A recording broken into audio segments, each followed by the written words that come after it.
What's up guys, it's me SEO Kirito X Asna and you're watching XX Kirito XX. Today I will be doing my Hunter x Hunter 2011 episode 86 review. Alright guys, let's begin. Let's begin in this review. Alright, if anyone ever needed a mom, Gon especially Killua did right about now, and with the truth return of Biscuit Kruger, we have, I would argue for the very first time, a change of tone in Chimera and Arc. It's ironic that it should happen now, after the way episode 85 ended, but it's definitely happened. Chimera and has been unbroken run of dark, somber, creepy, and brilliant episodes that felt totally different than all had come before.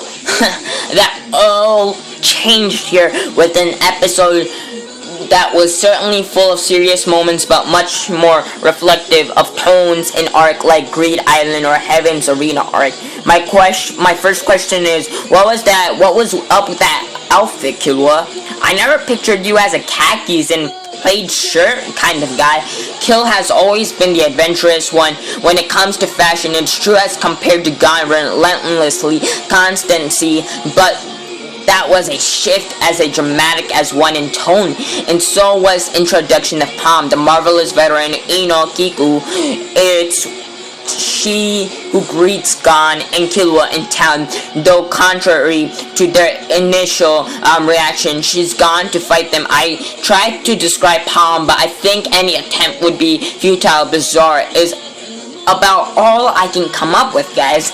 She's not student and madly in love with him, though her heart later goes a flutter when she sees Gon's boyish sincerity and determination, and quite vexed about being left behind while her master heads into NGL to fight Chimera Ants. This setup is easily the most classic shonen element of the arc so far. It's a challenge that must be met with a time limit, a month to defeat the assassins and prove strong enough to join the fight in NGL, except that the assassins are actually hunters too, students of Moro, Knuckle, Bind, Tagaki Wataru, and Shoot McMahon Ueda Yuji, likewise left behind with the challenge of defeating the boys to prove they're strong enough to enter NGL. Despite Palm's instance, I don't see this as a fight to the death situation. It's clear that Knuckle at least isn't a bad guy despite his hilarious shonen bad boy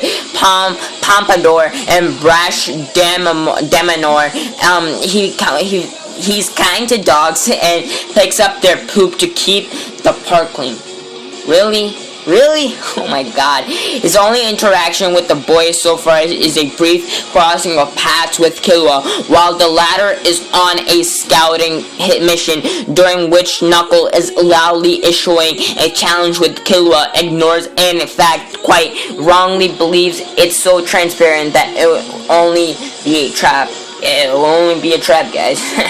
The point is, this is Nentro's condition, and seemingly only one pair can win advance into NGL, though Palm seems determined to tag along if the boys manage to defeat the two tag alone and manage to defeat the men. Gon and Killua are basically unaware of any details of their opponent's strength, which leads to the most interesting conversation of the episode, one which I call a direct offshoot in scolding Moro gave Kill last week. Killua argues that they must not only strengthen their fundamentals but learn as much as they can about their opponent. No fight with a small chance at winning is worth fighting, and 50% is a bare minimum requirement. 70% is better. Gon, as always, far more clever than he seems to be, makes the very valid point that if they go to NGL, they constantly have the battle opponents without knowing their strength. A win here is meaningless unless it prepares them to win against Chimera Ants. Kill is a bit taken aback, but points out without win here, nothing else matters. I would describe this disconnect as the difference between a hunter perspective and an assassin's.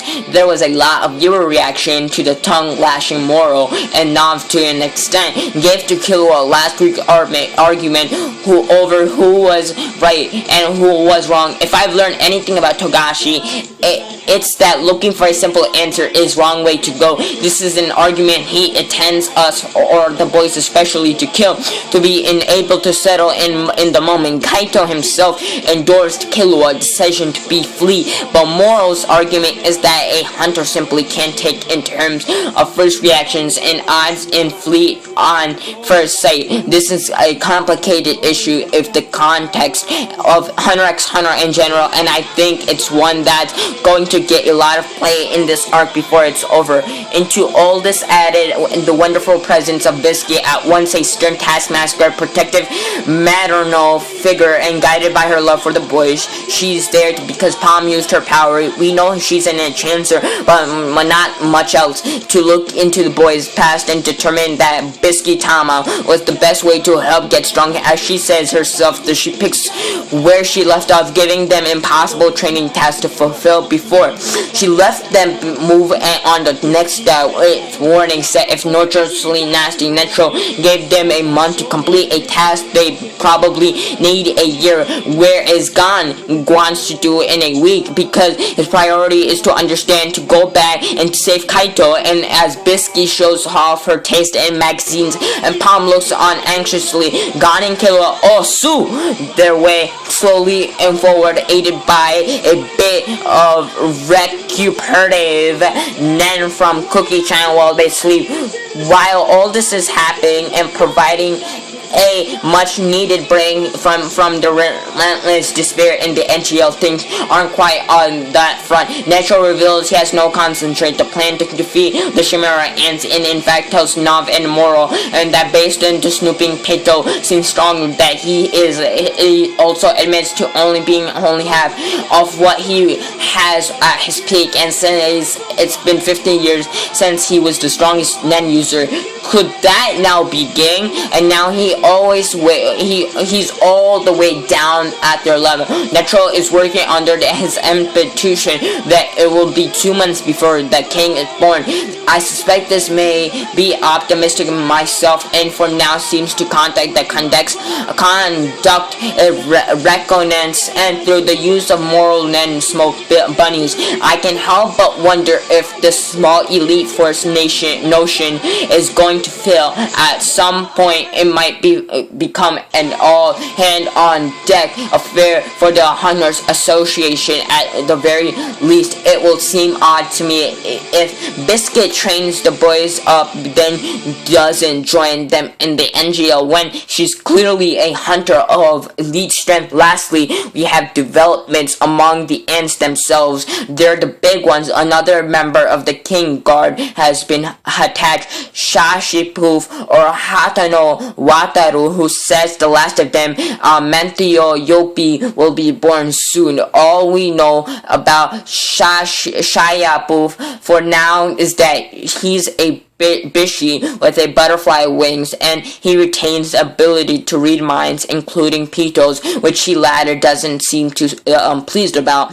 And it's with Pitu that really big news lies, because he saved Kaito's body, a body which I might add seemingly has its head and very much attached, and Pitu decides that the power he wants to develop is to bring Kaito back, seemingly so he can't fight him again. This is just full of weirdness, guys, and I'm not too keen to guess what's happening yet, but clearly it sets the stage for a potential return for Kaito through perhaps not in a way Gon or he would want to come back. I hope you guys enjoyed this review. This was a really long video. Rate, comment, subscribe. Like, comment, subscribe, guys. To me, SAO Kirito X Sauce or XX Kirito. Saying out. Peace and sayonara. Bye, guys.